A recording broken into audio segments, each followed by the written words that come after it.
क्या आपको पता है कि जब आप सो रहे होते हो तब आपकी बॉडी के साथ क्या क्या होता रहता है और आपको सपने क्यों आते हैं और ये सपना आखिरकार चीज़ क्या है, क्यों होता है ये?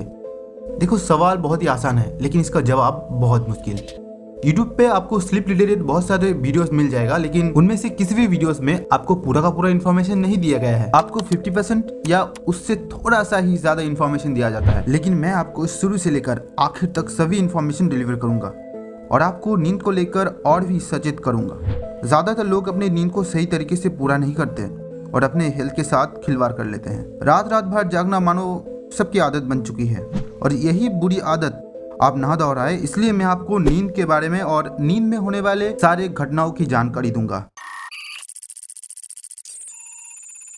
अभी अगर किसी भी रैंडम बंदे या बंदी को जाकर पूछा जाए कि बोलो भाई नींद क्या होता है, तो उसके पास से एक आसान सा ही जवाब आएगा कि नींद हमारे ब्रेन और बॉडी का एक रेस्ट मोड होता है जहाँ पे हम आराम कर रहे होते हैं।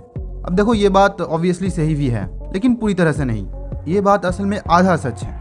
अगर आप गूगल में स्लीप डेफिनेशन को सर्च करोगे तो आपको मिलेगा कि sleep is a natural and temporary state of rest during which an individual become physically inactive. यानी कि नींद एक ऐसा रेस्ट मोड होता है जिसमें व्यक्ति शारीरिक रूप से निष्क्रिय रहता है। अब जरा शब्दों पे गौर करो, शारीरिक रूप से निष्क्रिय, मानसिक तरीके से नहीं। यानी कि फिजिकली इनएक्टिव कहा गया है लेकिन मेंटली नहीं। यानी कि नींद के वक्त सिर्फ आपका बॉडी रेस्ट कर रहा होता है लेकिन आपका दिमाग नहीं। आपका दिमाग तब भी काम कर रहा होता है और साइंटिस्ट लोगों ने इस बात को प्रूव भी किया है कि नींद के वक्त ब्रेन उतना ही काम कर रहा होता है जितना कि जागते वक्त कर रहा होता था। ब्रेन वेव्स के टेस्टिंग के माध्यम से उन्होंने देखा कि सोते और जागते हुए दोनों अवस्था में ब्रेन इक्वल वेव रिलीज कर रहा है, जिससे कि पता चल गया कि ब्रेन हर वक्त एक्टिव रहता है, कभी इनएक्टिव नहीं रहता। अब देखो, इसका मतलब ये भी नहीं है कि दिमाग कभी आराम ही नहीं करता। दिमाग आराम करता है लेकिन उसका तरीका थोड़ा अलग है। मान लो कि अगर जागते वक्त हमारा दिमाग 100% काम कर रहा है तो सोते वक्त दिमाग वो काम थोड़ा सा कम कर लेगा। नींद के वक्त हमारे बॉडी में क्या क्या होता है, इस सवाल के जवाब में आपको ये भी पता चलेगा कि नींद हमारे लिए इतना जरूरी क्यों है और इसके फायदे क्या क्या है। अब देखो, ज्यादातर लोगों को ये नहीं पता होगा कि हमारे नींद का जो प्रोसेस है वो देर रात 9 या 10 बजे से शुरू नहीं होता, बल्कि सूरज डूबने के बाद से ही शुरू हो जाता है। यानी कि ठीक अंधेरा होने के बाद से ही, सूरज डूबने के बाद से ही आपकी आंखें जब देखता है कि अंधेरा हो चुका है, तब से ही शुरू होता है ब्रेन में असली खेल। आपका ब्रेन मेलेटोनिन को रिलीज करना शुरू कर देता है। जिन लोगों को नहीं पता कि मेलेटोनिन क्या है उनको बता दूं, मेलेटोनिन एक प्रकार का हार्मोन है। ये हार्मोन अंधेरा होने के बाद से ही रिलीज होना शुरू हो जाता है और हमारे बॉडी को थोड़ा सा ही शांत कर देता है और इसी वजह से हम लोग दिन के मुकाबले रात को थोड़ा सा इनएक्टिव रहते हैं। हमारे बॉडी को शांत करने के बाद मेलेटोनिन हमारे नींद के असली कंट्रोलर यानी कि सर्केडियन क्लॉक को लगातार मैसेज भेजता रहता है ताकि ब्रेन नींद का अगला प्रोसेस शुरू कर सके। सर्केडियन क्लॉक एक बायोलॉजिकल क्लॉक है जो कि ये डिसाइड करता है कि हमें सोना कब है और जागना कब है। इन शॉर्ट, सर्केडियन क्लॉक ही हमारे नींद का असली कंट्रोलर है। मेलेटोनिन का सिग्नल जितना ज्यादा स्ट्रांग होगा उतना ही जल्दी स्लीप का अगला प्रोसेस शुरू होगा। इसमें एक एक्स्ट्रा फैक्ट बता दूं कि रात के ठीक 9 बजे से मेलेटोनिन का सिग्नल सबसे ज्यादा स्ट्रांग होता है। अब जब मेलेटोनिन से इनफ सिग्नल मिल रहा है तो स्लीप का अगला प्रोसेस चालू करने के लिए आगे आ जाता है जी ड्राइव। जी ड्राइव को आप हमारे सर्केडियन क्लॉक का असिस्टेंट समझ सकते हो।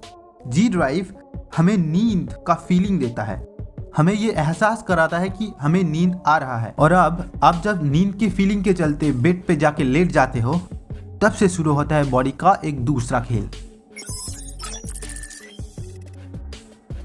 अब आगे बढ़ने से पहले मैं बता दूं, स्लीप स्टेट को यानी कि नींद के अवस्था को कुल 2 प्रकार से विभाजित किया गया है। पहला है NREM यानी कि नॉन रैपिड आई मूवमेंट और दूसरा है REM यानी कि रैपिड आई मूवमेंट। NREM यानी कि जिसमें आंखें नहीं हिलती और REM जिसमें आंखें हिलती है। लेकिन इन स्लीप स्टेट में बस इतना ही नहीं, और भी बहुत कुछ होता है और वो सब चीजें आपको आगे जानने को मिलेगा। आपके बेड पे सोने के बाद से ही स्लीप का पहला स्टेज NREM स्लीप शुरू हो जाता है। इस स्टेज में पहले 5 से 10 मिनट तक आपका बॉडी धीरे धीरे होम्योस्टैटिस मोड पे एंटर करना शुरू कर देता है। होम्योस्टैटिस मोड वही मोड होता है जिसमें आपका शरीर बाहरी दुनिया से खुद को अलग कर लेता है, यानी कि आपका सेंस अब धीरे धीरे कम हो रहा होता है, आपका नर्वस सिस्टम कमजोर होने लगता है। Sense of touch, sense of here, sense of smell, ये सब अब धीरे धीरे कम हो रहा होता है। आपका हार्ट रेट कम होने लगता है और आंखें हिलना बंद हो जाते हैं और इस वक्त शरीर में टेम्परेचर बहुत ही कम हो जाता है। इसी दौरान होम्योस्टैटिस मोड को और भी बेहतर बनाने के लिए ब्रेन के कॉम्प्लेक्स और स्लिप स्पिंडल नाम का 2 negatively charged electric wave release करता है, जिसमें से के कॉम्प्लेक्स आपके ब्रेन में किसी भी तरह के खतरे का संकेत जाने से रोकता है और स्लिप स्पिंडल आपके सुनने की शक्ति को और कम कर देता है। आपने कभी ना कभी गौर किया होगा कि आसपास बहुत शोर होने के बावजूद भी हम सो जाते हैं।